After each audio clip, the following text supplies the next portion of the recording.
일렉트로캠입니다.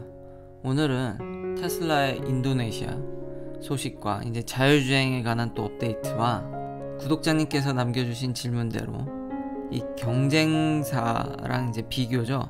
BMW나 이런 럭셔리 브랜드들이 테슬라 때문에 좀 판매량이 감소했다는 의견을 주셨는데, 과연 그런 브랜드들의 지금 미국 현재 판매량이 어떤지, 덤으로 제네시스까지 한번 알아볼까 합니다. 지금 테슬라가 딱 봐도 도저히 배터리를 생산 안 할 기업이면 이렇게까지 할 이유가 없겠죠. 지금 인도네시아에 팀을 보내서 지금 공장을 지을지 아니면 원자재를 확보할지 아직 테슬라가 공식적으로 밝히진 않았지만, 지금 테슬라가 굉장히 배터리를 대량으로 생산하려는 듯한 모습을 꾸준히 보여주고 있습니다.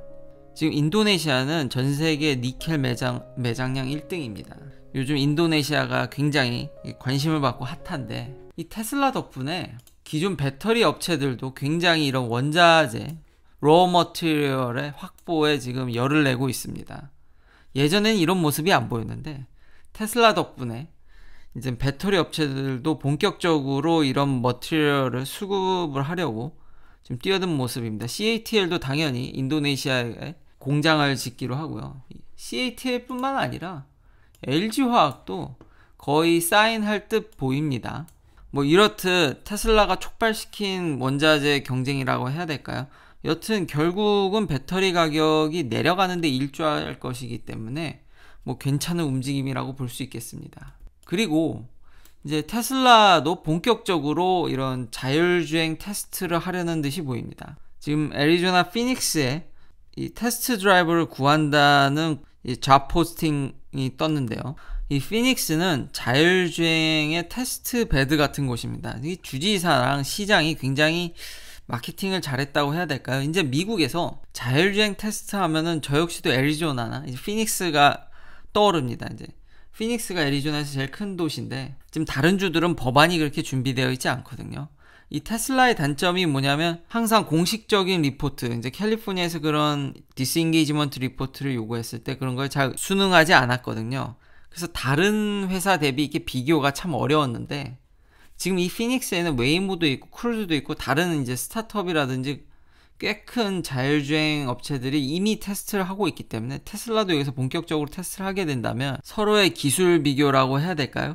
그런 것들이 좀 더 쉬워지지 않을까. 그리고 이제 구독자님께서 질문을 주셨던, 사실 작년에 제가 이 블룸버그 서베이로도 영상을 한번 만들었었는데, 그러니까 테슬라는 누가 많이 사냐는 거죠. 전에 어떤 차를 가진 사람들이 테슬라를 많이 구매했을까. 블룸버그에서 조사한 바로는 1등이 그러니까 BMW입니다. 워낙에 이 차량의 가속 성능이라고 해야 될까요? 스포티함이 있기 때문에 럭셔리 브랜드들 중 BMW가 이제 직격탄을 맞는 거죠. 약간 스포츠성이 있으면은 다 직격탄을 좀 맞았고요. 미니도 뭐 핸들링으로 유명하니까요. 테슬라는 제가 생각하기에 핸들링이 좋은 편이라고 생각이 됩니다. 반면에 이제 벤츠가 가장 덜 타격을 맞았죠. 올해는 어떨까요? 그러니까 안타깝게 이제 블룸버그 서베이가 올해는 이게 없어서 정확히 알 수 없을 뿐더러, 두 번째로 이런 팬데믹, 코로나 바이러스의 여파가 워낙 크기 때문에 거기다 이제 집중되다 보니까 요런 데이터를 얻긴 힘들었지만, 한번 경쟁사들이 판매량이 지금 어떤지, 특히 이제 BMW나 벤츠, 그리고 이제 한국의 고급 브랜드인 제네시스를 알아볼까 하는데요. 근데 이게 판매량도 참 이런 데이터들이 항상 꼭 맞는 게 아닙니다. 첫 번째로는 이 데이터가 저번에 제가 약간 풀려진 게 없지 않아 있는 게, 이런 데이터들이 미국에서 등록된 그 데이터다 보니까, 예를 들면 테슬라 같은 경우는 이게 허수가 좀 있더라고요. 테슬라는 오히려 이게 몇 안 되는 미국에서 만들어서 차를 수출하다 보니까, 그러니까 미국에 일단 등록이 되기 때문에 그게 마치 미국에 팔린 것 같이 등록되는, 그래서 이게 좀 교차 검증이라든지 이런 게 필요하고요. 또 하나는 뉴스가, BMW도 이런 일을 하는군요. 지금 SEC에서 주식 그 관리 감독 기관한테 이제 벌금을 맞았는데요. 이유가 뭐냐면 미국 내 판매량을 뻥튀기 했답니다. 그것도 1년이 아니라 무려 5년간 뻥튀기를 해가지고요. 그러니까 어떤 식으로 뻥튀기를 했냐면은 뭐 딜러의 로너라든지, 그러니까 테스트 드라이브 카라든지 여러 가지 이런 영업용 차로 이렇게 뭐 여러 가지 장부상 이렇게 꾸밀 수 있지만 최대한도로 거기다가 이제 뭐 떠넘긴다든지 그걸 밀어내가지고 실제로 소비자한테 넘어가지 않은 차를 넘어간 듯 이렇게 속여가지고 5년간 해서 벌금을 맞았습니다. 야, 참 이런 럭셔리 브랜드들도 자기가 많이 판다고 이렇게 속이려고 하는 게, 물론 이제 BMW뿐만 아니라 여기 보면은 작년에는 크라이슬러가, 그래서 크라이슬러는 약간 고급 브랜드가 아니니까 이해가 되는데 여기는 더 많이 뻥튀기셔서 그런지 벌금이 BMW보다 더 센데, 이렇듯 자동차 브랜드들이 이 판매량을 좀 조작하는 경향이 또 있습니다. 그러니까 어느 정도 교차 검증을 해야 되지만, 자, BMW는 제가 여러 이제 다른 기사들도 이제 확인을 해봤지만 올 전반기였는데 뭐 별로 좋지 않죠. 뭐 코비드를 맞았기 때문에 무려 이제 40% 전반기에. 그래서 대략적으로 이렇게 지금 파란색 라인이 이제 판매 대수인데, 뭐 그런 대로 유지하다가 여기 때 이제 금융위기 때 박살이 났다가 그래도 회복했다가 회복하는 듯 하지만 지금 아직 12월이 집계가 되지 않았기 때문에 좀 올라오긴 하겠지만 여기까진 못 오겠죠. 거기다가 지금 BMW 자체에서 이 공개한 데이터를 보면은, 이 딜리버리죠, 지난 3분기 딜리버리 데이터를 보면은 거의 다 감소했습니다.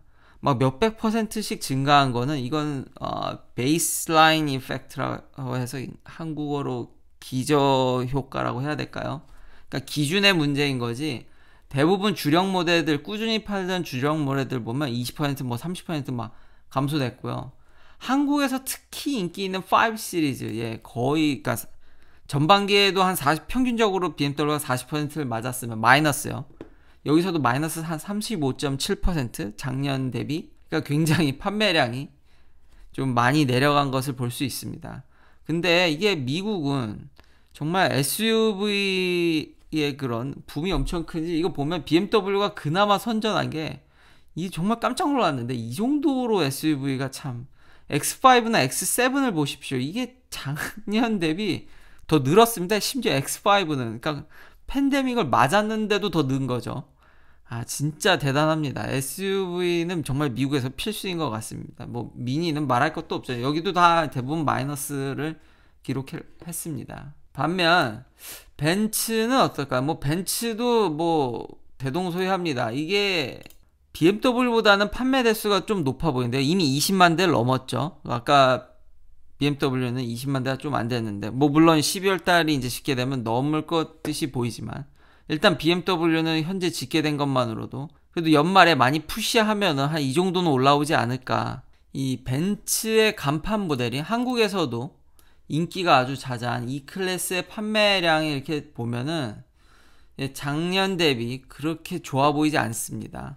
다른 세일즈 데이터를 보더라도 꽤 많이 감소를 했죠. 물론 이제 Q4가 이제 집계돼 봐야 알겠지만 그래도 상당량, 그래도 BMW보다는 덜 맞은 것 같긴 합니다. 근데 제가 오늘 또 이렇게 제네시스까지 꺼내게 된 이유는, 맨하탄의 핫한 허슨 야드라고 거기 되게 이제 크게 부동산 개발이 되고 있는데, 아마 뭐 지구상의 가장 큰 부동산 개발이라고 예전에 듣기로는 한국에서 그런 용산이라든지 큰 개발 프로젝트가 됐으면 그게 아마 최고의 개발 프로젝트였을 텐데 그게 잘 안 돼서 현재는 이제 뉴욕의 그런 허슨 야드가 부동산 종합 개발로는 가장 큰 규모의 그 개발 프로젝트인데다 거기 이제 유명 명물인 베슬이 있거든요.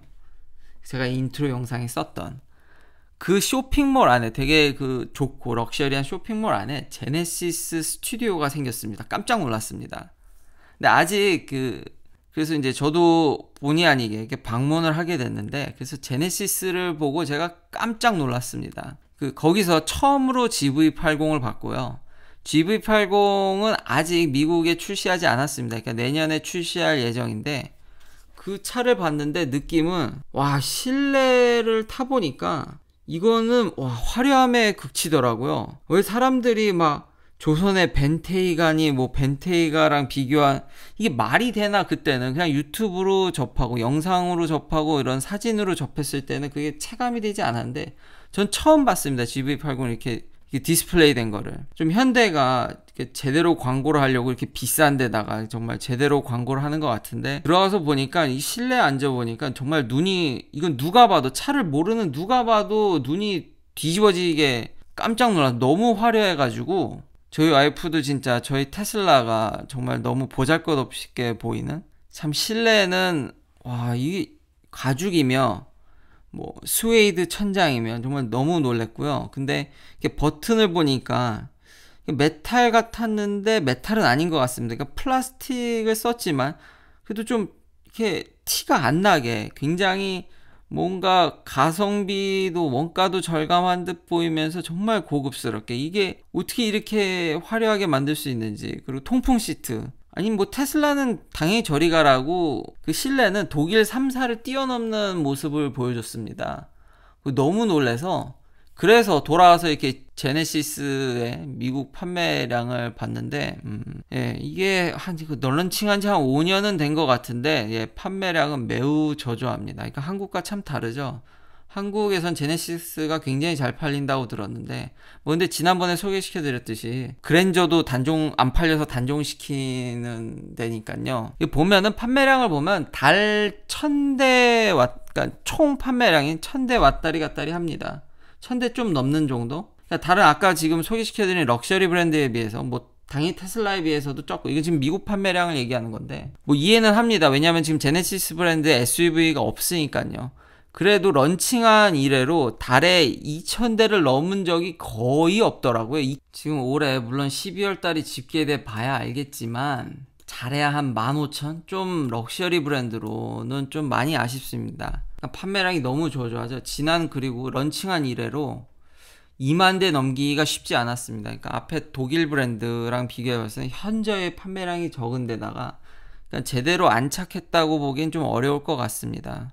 좀 판매량이 매우 초라한데, 그래도 이번에 디스플레이된 모델을 보고 실내는 정말 정말 최강이라는, 더군다나 이 GV80은 모델 Y랑 가격대가 겹칩니다.